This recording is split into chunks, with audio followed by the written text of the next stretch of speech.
ताकि आज का कलाम यीशु तेरे लोगों के लिए बायस बरकत हो।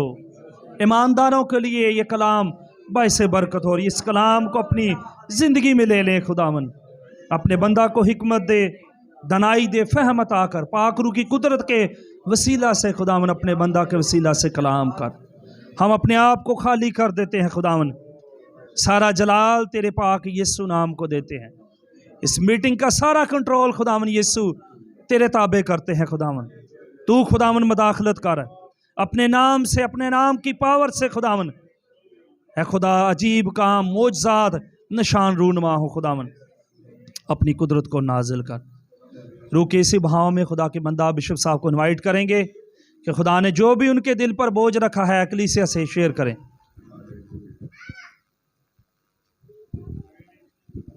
आप सब बैठे तशरीफ रखें। कुलसियों के नाम खत है पौलुस रसूल का, उसका 3 बाब। Hallelujah hallelujah. आयत नंबर 5 से मैं पढ़ना शुरू कर रहा हूँ। कुलसियों 3 बाब आयत नंबर 5। बस अपने उन अज़ा को मुर्दा करो जो ज़मीन पर हैं, यानी हरामकारी और नापाकी और शहवत और बुरी ख्वाहिश और लालच को, जो बुत परस्ती के बराबर है, कि उन्हीं के सबब से खुदा का गज़ब नाफरमानी के फर्जंदों पर नाज़िल होता है।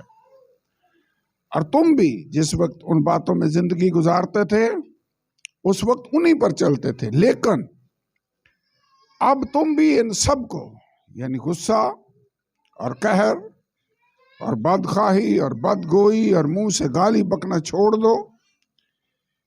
एक दूसरे से झूठ ना बोलो, क्योंकि तुमने पुरानी इंसानियत को उसके कामों समेत उतार डाला और नई इंसानियत को पहन लिया है, जो मार्फत हासिल करने के लिए अपने खालिक की सूरत पर नई बनती जाती है। इफ्सियों के खत में, इफ्सियों 4 बाब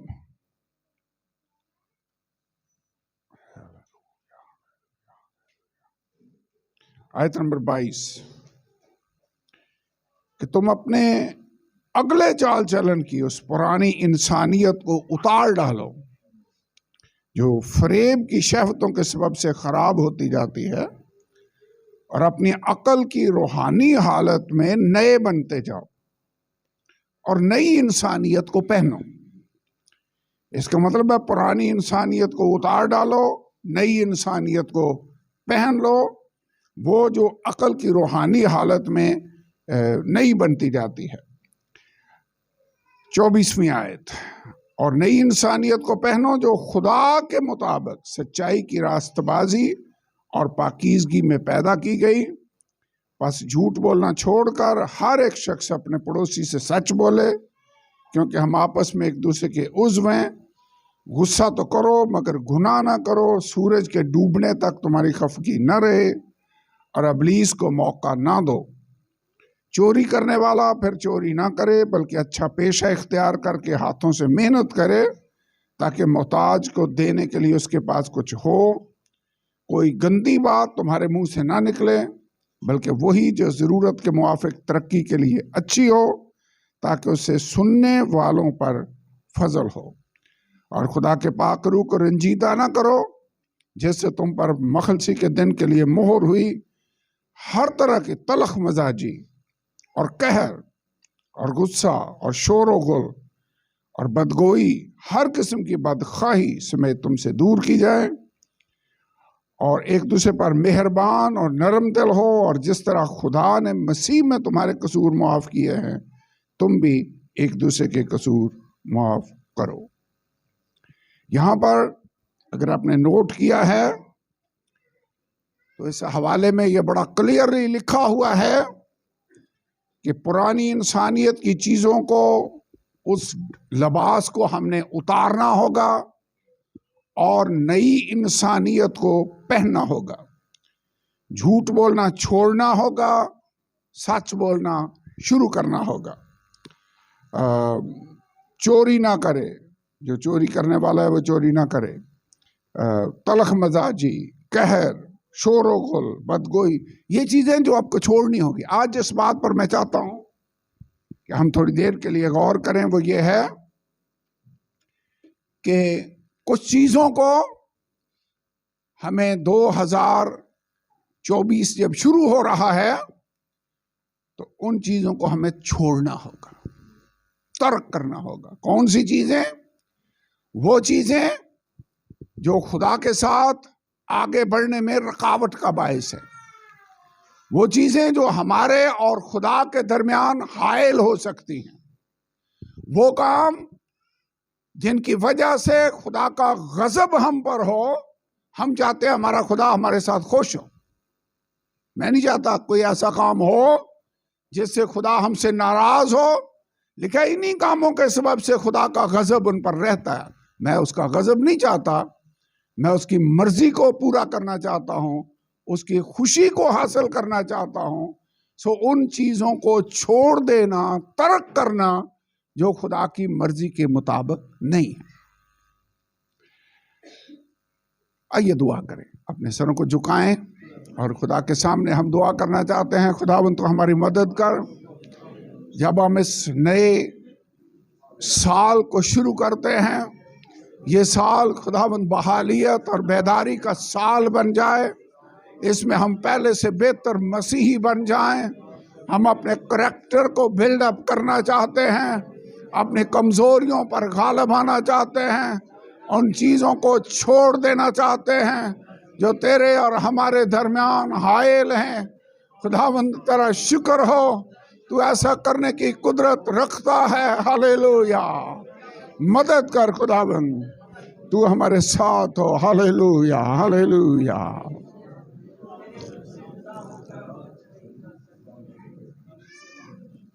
hallelujah, hallelujah, hallelujah, hallelujah. In Jesus name, in Jesus name। मैंने कभी बंदर पकड़ा नहीं है, देखे जरूर हैं। आपने भी देखे होंगे। इधर दामने को पर मुझे जाने का इत्तेफाक हुआ, रास्ते में काफी तादाद में बंदर बैठे हुए थे। मेरे ख्याल में वो जो विजिट करने वाले लोग हैं उनसे खाने की उम्मीद पर सड़क पर बैठे हुए हैं। बंदर पकड़ते वैसे कैसे हैं, कोई आइडिया है? अगर पकड़ा नहीं तो आपको आइडिया भी नहीं होगा। लेकिन मैंने ये सुना है कि जो मंकी हंटर्स हैं वो ये करते हैं कि किसी तंग मुंह वाली किसी बर्तन में वो चने डालते हैं, और बंदर चने बड़े शौक से खाते हैं। उसमें वो डाल देते हैं चने और वहां रख देते हैं जिधर बंदरों ने आना है। जैसे अब मुझे आइडिया है कि सड़क पर जाओ तो रास्ते में बंदर हैं, या ट्रैक पर जाओ तो रास्ते में बंदर मिलते हैं, वहां पर रख दें। जब बंदर देखेगा कि उसकी पसंदीदा खुराक वहां पर ही हुई है तो वो इधर उधर जायजा लेगा और अपना हाथ उस सुराई नुमा बर्तन में डालता है ताकि वो चने बाहर निकाल सके। भाई चने निकालने के लिए मुट्ठी को बंद तो करना पड़ेगा, फिर ही आएंगे ना हाथ में। सो वो मुट्ठी बंद करता है, चने कोशिश होगी कि काफी सारे आ जाएं। तो जब वो चने बाहर निकालता है तो मुट्ठी जा रहे, पहले तो हाथ ऐसे करके अंदर गया है, अब मुट्ठी बंद कर लिया तो हाथ बाहर नहीं निकलता। अब होता ये है कि वो चने उसको बड़े पसंद हैं, वो उनको छोड़ना नहीं चाहता, लेकिन एट द सेम टाइम जब तक छोड़ेगा नहीं उसका हाथ बाहर नहीं आएगा। तो उसके अंदर केले डाल दो, केला भी वो पकड़ लेगा, उसको छोड़ेगा नहीं। उसकी कोशिश होगी कि ये मैं चने लेकर ही बाहर हाथ निकालूं, या ये केला लेकर ही मैं बाहर हाथ निकालूं। केला वो छोड़ने को तैयार नहीं होगा। अब जो पकड़ने वाले शिकारी है वो वेट कर रहे होंगे कि अब इसने हाथ अंदर डाल दिया है, मुट्ठी इसने खोलनी नहीं है। वैसे जो शिकार करने वाले हैं वो अपने शिकार की आदतों को पहले स्टडी करते हैं, फिर उसके मुताबिक ही उनको डील करते हैं। उन्हें आइडिया होता है कि यहां पर ये चीज फलां टाइम पर पानी पीने के लिए आएगी, ये चीज इसको पसंद है, ये इस तरफ आएगी। बहरहाल वो उसको पकड़ लेते हैं और बंदर अपनी आजादी खो बैठता है और वो चने जिसको वो छोड़ने को तैयार नहीं, मेरे ख्याल में वो खा भी नहीं सकेगा, क्योंकि जब पकड़ लिया तो फिर वो चने खाने का टाइम उसके पास किधर से होगा। लेकिन इस पूरे वाक्य में, पूरे इस तमसील के अंदर हमारे लिए लेसन है। आप जानते हैं खुदाबंद यीशु ने अक्सर तमसीलों में कलाम सुनाया। बीज बोने वाली तमसील, बीज खुदा का कलाम है, खेत दुनिया है, मुख्तलिफ तरह की जमीनें, मुख्तलिफ तरह के सुनने वाले लोग हैं। अब इस तमसील के अंदर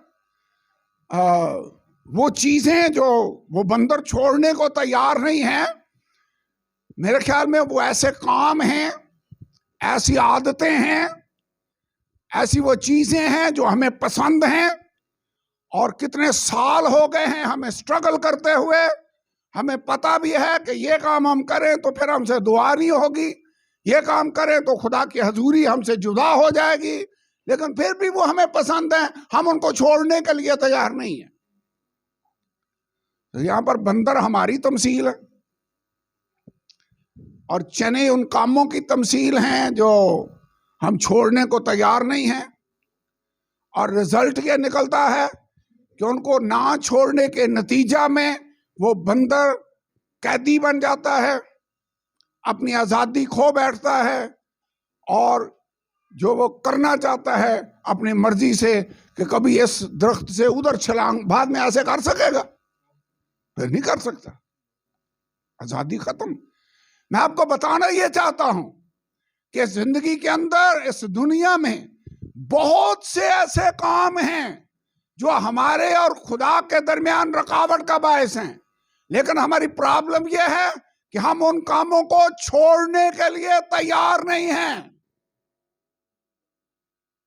हम खुदा को भी चाहते हैं और उन कामों को भी छोड़ना नहीं चाहते। वैसे यीशु ने इसीलिए कहा, उसने कहा कोई शख्स दो मालिकों की खिदमत नहीं कर सकता। बंदर अगर आजादी चाहता है तो उसे चढ़े छोड़ने होंगे कि नहीं? ये तो नहीं हो सकता कि आजादी भी रहे और मुट्ठी भी ना खोले। कोई शख्स दो मालिकों की खिदमत नहीं कर सकता, या तो एक से मिला रहेगा या दूसरे को नाचीज जानेगा।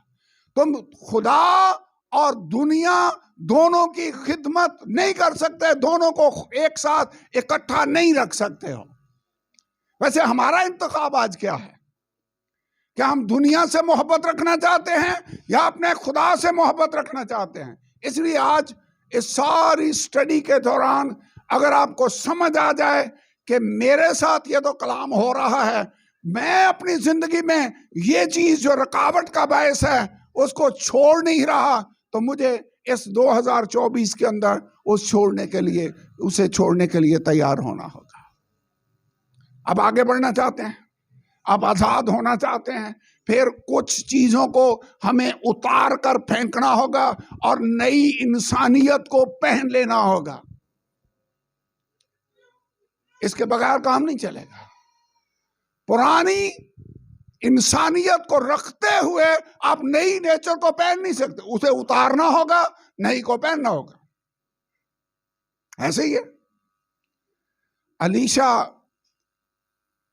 को जब वो कपड़ा एलिया का मिला तो लिखा उसने अपने कपड़े फाड़े जब एलिया आसमान पर उठा लिया गया, और फिर उसने वो चादर जो ऊपर से गिरी थी उसे अपने ऊपर ले लिया। खुदावंद खुदा के हजूर में मेरी आज ये दुआ है, ये ख्वाहिश है कि हम ऐसी वो बातें, वो चीजें जो हमारे और खुदा के दरमियान रुकावट का बायस हैं, पहली चीज जो हमारे और खुदा के दरमियान रुकावट का बायस है वो दुनिया की चीजें हैं। आपको पता ही होना कि खत में बड़ा क्लियर लिखा है, ना दुनिया से मोहब्बत रखो और ना उन चीजों से जो दुनिया में है।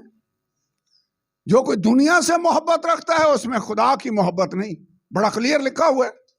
फिर भी हम दुनिया को भी रखना चाहते हैं और खुदा को भी रखना चाहते हैं। और मैं आपको बताना ये चाहता हूं कि आपको अपनी मुट्ठी खोलकर एक से जान छुड़ानी होगी, फिर ही दूसरे को हासिल कर सकते हैं। कोई शख्स दो मालिकों की खिदमत नहीं कर सकता है।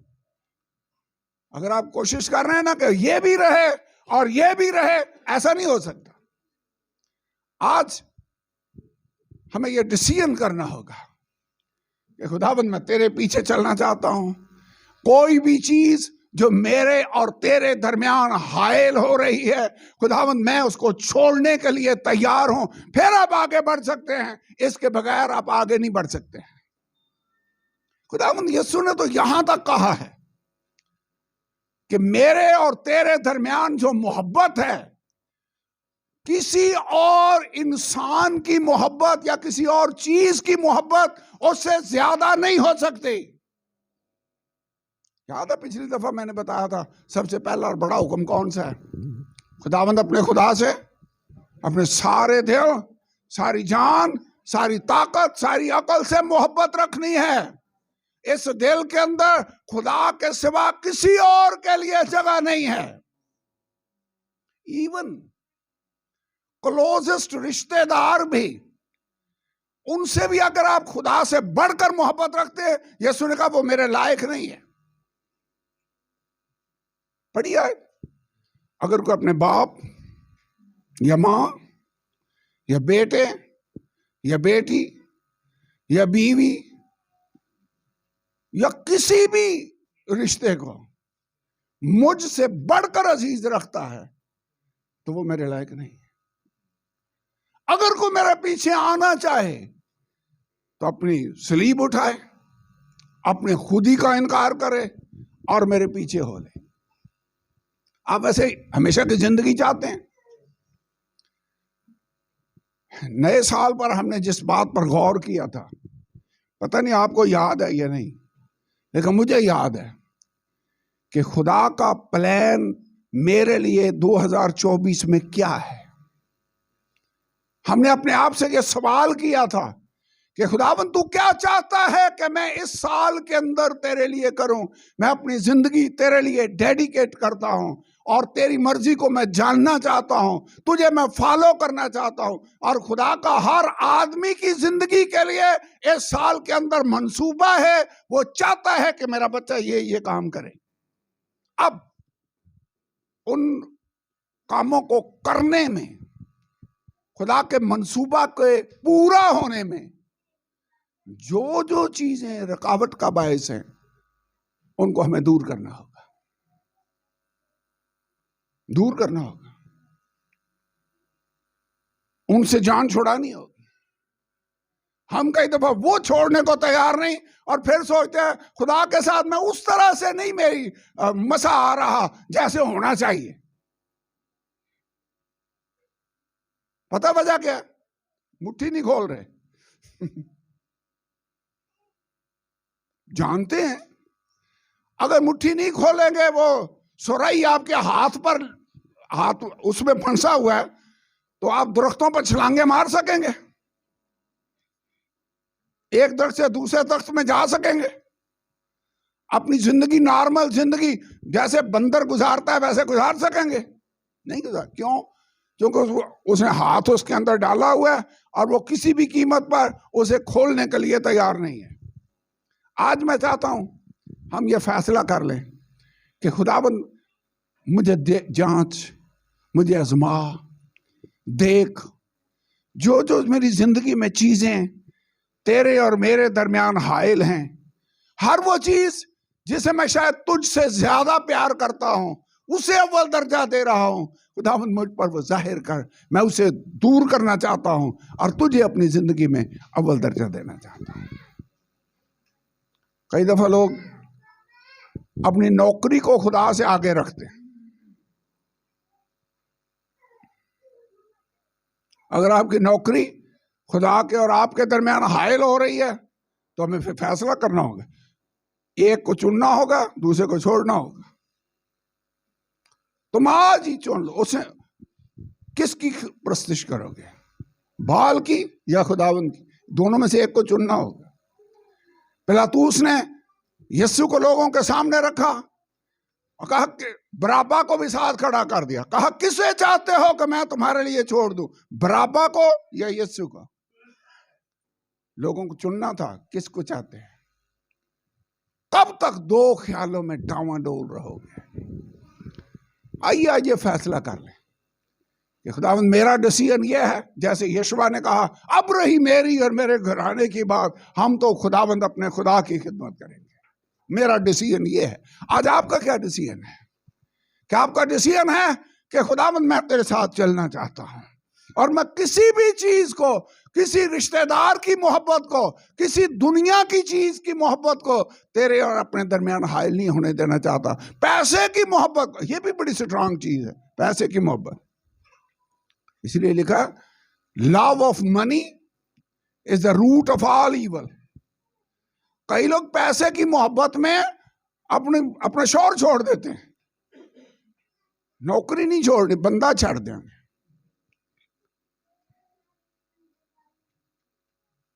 हाँ, मैंने ऐसे केस देखे हैं, तजर्बे की बात कर रहा हूं। लेकिन कहना मैं ये चाह रहा हूं, इसीलिए दौलत को खुदा के बराबर रखा हुआ है। तुम खुदा और दौलत दोनों की खिदमत नहीं कर सकते, एक को चुनना होगा। खुदावंद मैं किसी भी चीज को तुझसे बढ़कर दर्जा नहीं देना चाहता। लिखा ताकि सब बातों में उसका दर्जा अव्वल ठहरे, अव्वल ठहरे। एक बात पर एक मैं एग्जाम्पल आपको देना चाहता हूं। शमसून का नाम सुना हुआ है? सैमसन वो बंदा था जिसे मां के पेट ही से खुदा ने मखसूस किया कि ये इस फिलिस्तीनियों के हाथ से मेरे लोगों को रिहाई दिलाने का जरिया बनेगा। खुदावंद का रूह उस पर ठहरता। वो खुदा का नजीर था और उस नजारत के अहद के शराइत थी जिन पर उसे पूरा उतरना था। लेकिन शमसून की एक मोहब्बत, एक प्रॉब्लम है, वो दुनिया से प्यार करता है। लिखा दलीला के इश्क में गिरफ्तार हो गया। दलीला दुनिया की मिसाल है। खुदा का मसा भी चाहता है, दलीला को भी नहीं छोड़ना चाहता। उसकी गोद में सर रख कर सोया हुआ है। वो जान उसे आइडिया होना चाहिए था कि ये तो हमारे दुश्मन है। इन्हीं को तो खत्म करने के लिए खुदा ने मुझे बर्पा किया है। और उसने उसको बांध दिया, उसके बालों को, फिर बाल काट दिए और कहा शमसून फिलिस्ती तुझ पर चढ़ा है। वो उठा, उसने अपने आप को झटका। पहले तो दो चार दफा ऐसे हुआ, लेकिन फिर जब बाल काट दिए गए तो खुदा का रूह उससे जुदा हो गया। वजह पता क्या है? वजह मेरे ख्याल में बड़ी सिंपल है कि शमसून तू खुदा के लिए डेडिकेटेड है। तो दुनिया की मोहब्बत और खुदा दोनों को एक साथ नहीं रख सकता। अगर इसके साथ रहेगा तो खुदा का मसा तुझसे जुदा हो जाएगा। हो गया वैसे जुदा। और एंड देखें क्या हुआ। उस बंदर की तरह आजादी खत्म। उसकी आंखें निकाल दी, चक्की पीसने पर लगा दिया गया। यह है दो मालकों की खिदमत करने का अंजाम। वैसे हमारा डिसीजन क्या है? हम शमसून की तरह रहना चाहते कि मजा भी रहे, और जो अपने काम पुरानी नेचर वाले हमने अभी तक छोड़े नहीं है वो भी जारी रहे। ऐसे नहीं हो सकता। एक को चुनना होगा। वैसे कई लोग दुनिया का इंतखाब कर लेते। पौलुस ने दिमास के बारे में कहा, दिमास ने इस मौजूदा जहान को पसंद करके मुझे छोड़ दिया। उसने वैसे डिसीजन कर लिया कि ये दुनिया मैं चाहता हूं, पौलुस तुझे नहीं चाहता। उसने छोड़ दिया। शमसून का भी ऐसे ही डिसीजन था। खुदा का मसा जाता, लेकिन एंड में वैसे उसे जब एहसास हुआ तो लिखा उसके बाल फिर बढ़ने लगे और आखिर में फिर दुआ कर रहा था, खुदावंद एक बार फिर मुझे बहाल कर दे, और जिस काम के लिए तूने मुझे पैदा किया है मैं उस मिशन को पूरा करना चाहता हूं। एक और एग्जाम्पल को देखिए। खुदावंद खुदा ने इब्राहिम की दुआओं के नतीजा में लूत और उसकी फैमिली को रिहा करने का फैसला किया। उसको लूत को उन्होंने कहा, फरिश्तों ने, जो कोई तेरा है शहर में उसे बुला ले, क्योंकि ये शहर बर्बाद होने वाला है और हम तेरे। वैसे खुदा के फरिश्ते साथ हों, वो उसको हाथ से पकड़कर खींचकर बाहर ले जा रहे हैं, लेकिन साथ एक इंस्ट्रक्शन दी थी, पीछे मुड़कर नहीं देखना।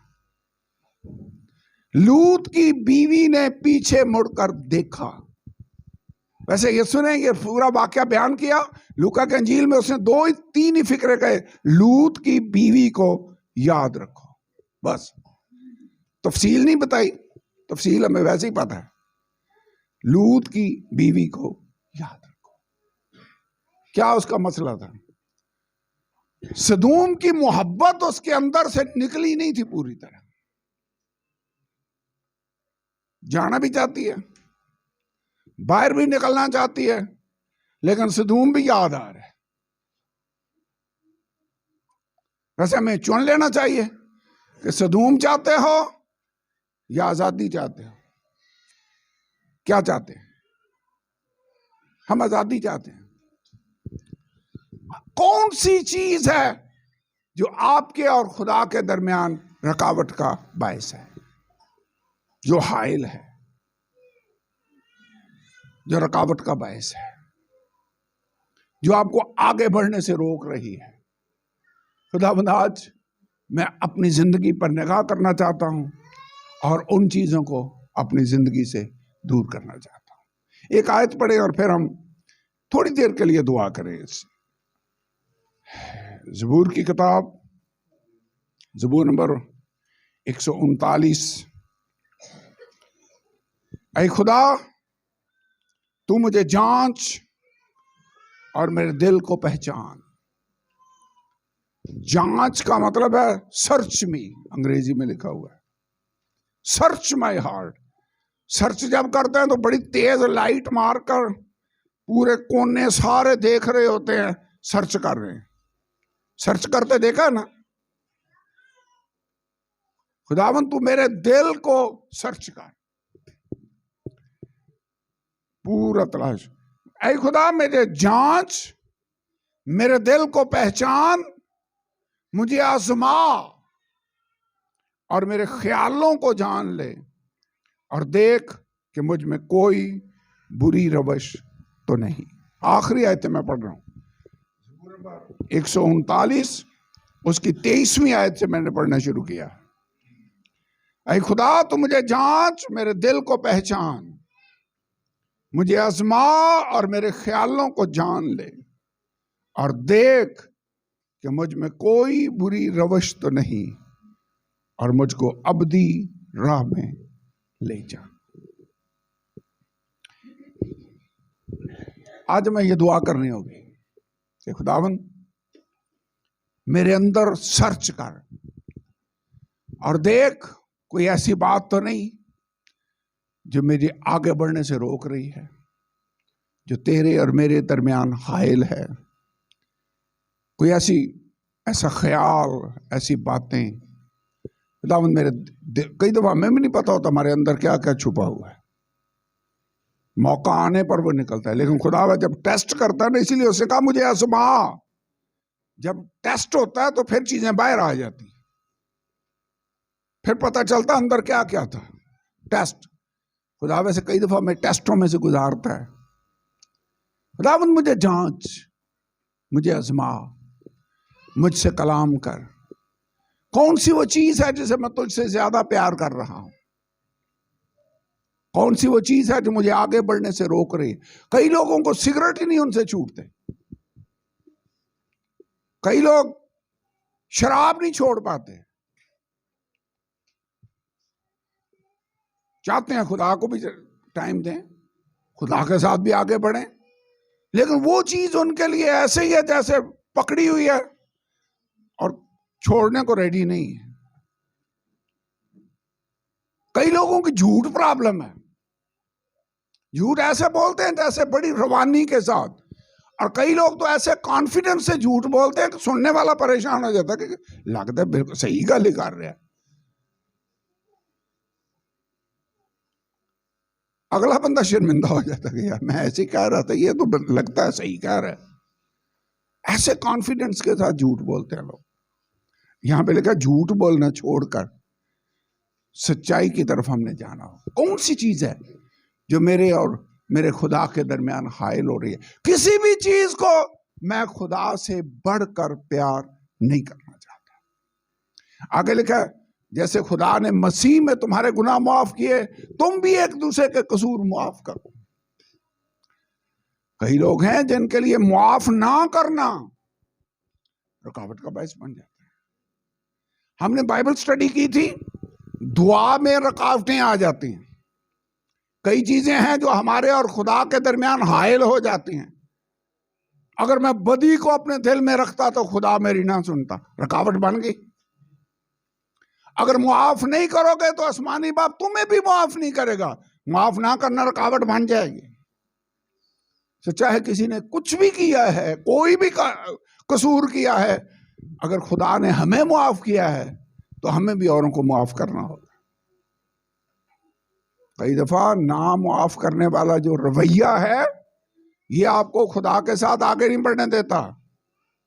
हम बदला लेने के चक्कर में होते हैं। इसने ये किया, मैं ईंट का जवाब पत्थर से दूंगा। अगर ऐसा करेंगे तो आप खुदा के साथ आगे नहीं बढ़ सकेंगे। नरम दिल, मेहरबान, वो सारी एक एक चीज को आप देखें। गलतियों 5वां बाब पढ़ा हुआ है ना। अब जिस्म के काम तो जाहिर है, यानी हरामकारी, नापाकी, बुत परस्ती, जादूगरी, अदावतें, झगड़ा, गुस्सा। कई लोगों को गुस्सा प्रॉब्लम है, कई लोगों के हरामकारी प्रॉब्लम है, उनके नेचर का हिस्सा शायद बन चुका है। ये जिस्म के काम है जो आपको आगे नहीं बढ़ने देंगे। वैसे आप सिंसियरली आगे बढ़ना चाहते हैं, आगे जाना चाहते हैं। जब खुदा ने आपको ये 2024 का साल दिया है तो इसमें आगे बढ़ना चाहते हैं। आज बैठकर सोचें कौन सी चीज है जो आपके और खुदा के दरमियान रुकावट का बायस है, आपके और खुदा के दरमियान हायल है। आइए उसको दूर कर लें। ये ना करें कि उसको भी ना छोड़ें और कोशिश करें कि मैं आगे भी बढ़ूं। आप आगे बढ़ नहीं पाएंगे जब तक आप पुरानी चीजों को छोड़ नहीं देते। नई चीजें तो फिर ही पहनेंगे ना जब पुरानी चीजें उतारेंगे। मैं यूसुफ की जिंदगी पर गौर कर रहा था।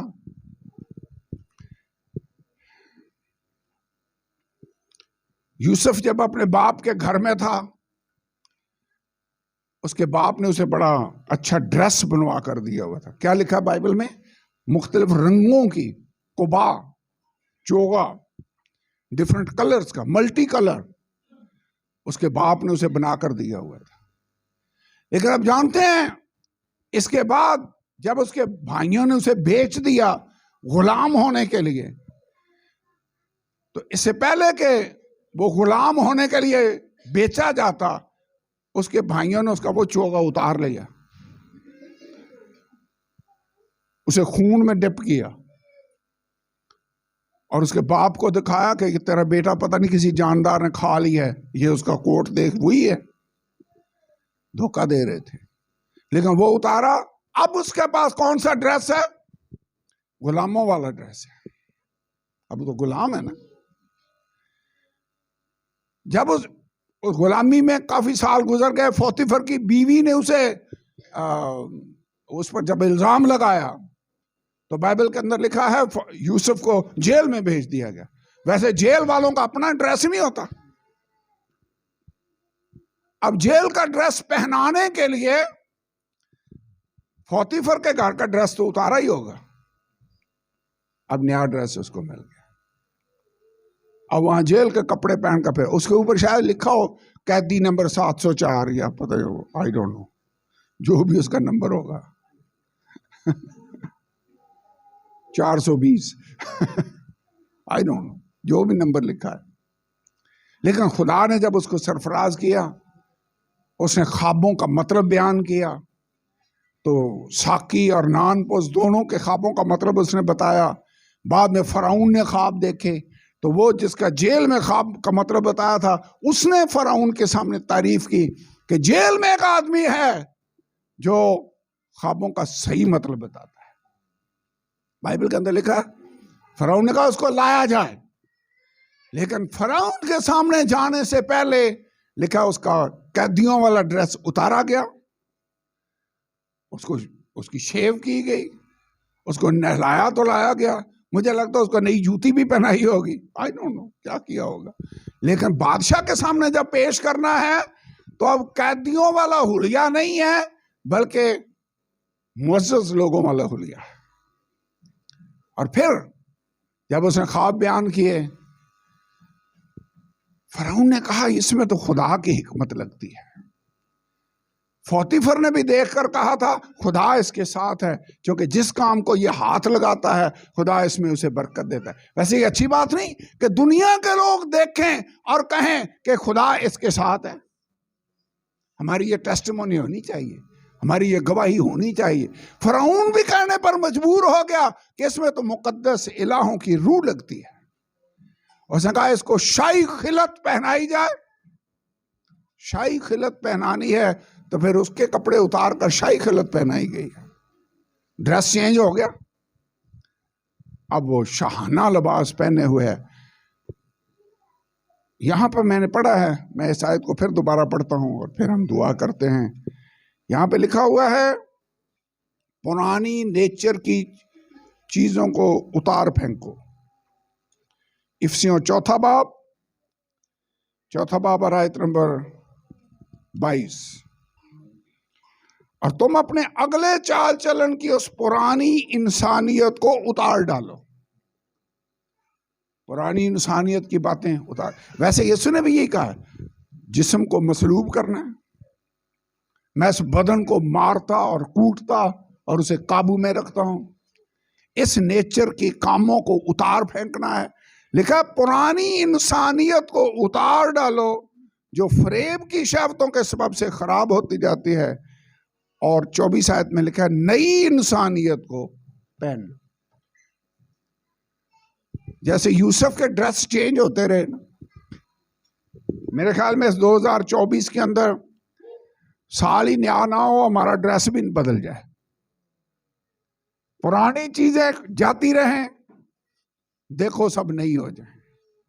अगर कोई मसीह में है तो वो नया मखलूक है। पुरानी इंसानियत की चीजों को उतार फेंको और नई इंसानियत को पहन लो, क्योंकि अब हमारा रोल तब्दील होने वाला है।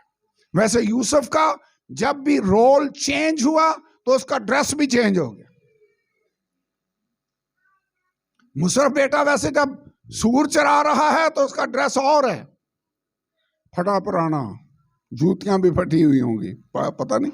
लेकिन जब ये बाप के घर में आया तो उसने कहा अच्छी पोशाक निकाल कर इसको पहनाओ, इसको जूती पहनाओ, इसको अंगूठी पहनाओ, और ये मेरा बेटा बनकर इस घर के अंदर रहेगा। खुदावंद हमें नया बनाना चाहता है। पुरानी इंसानियत की चीजें जिनमें हम पहले जिस रवश पर चलते थे उनको दूर करना होगा और नए तौर पर चलना हमने शुरू करना होगा। आइए खड़े हों, दुआ करें और खुदावंद से कहे कि खुदावंद मुझे जान। ये आयत जो मैंने पढ़ी है, हमें दुआ में ये आयत खुदावंद के हजूर में कहना चाहते हैं कि खुदावंद मुझे जांच, मुझे आजमा, मुझे सर्च कर और देख मुझ में कोई बुरी रवश तो नहीं। मैं पुरानी नेचर को उतार फेंकना चाहता हूं, मैं गुस्से को उतार फेंकना चाहता हूं जो मेरे लिए रुकावट का बायस है। मैं मुआफ ना करने वाली रूह को उतार फेंकना चाहता हूं, मैं बदखाही को उतार फेंकना चाहता हूं। वो सारी लिस्ट जो मैंने पढ़ी है, शोरोगुल, बदगोई, बदखाही, मैं इनको खत्म करना चाहता हूं। ये पुरानी इंसानियत की बातें हैं, इनको उतार कर मैं नया बनना चाहता हूं। खुदावंद मुझे जांच, देख मेरे दिल के अंदर कोई बुरी रवश तो नहीं, और खुदावंद मुझे अबदी राहों पर ले चल।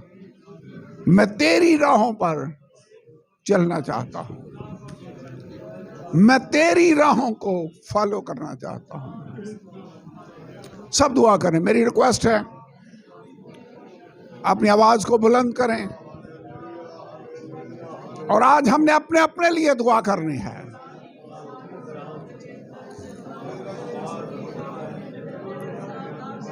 Hallelujah, hallelujah, hallelujah, hallelujah.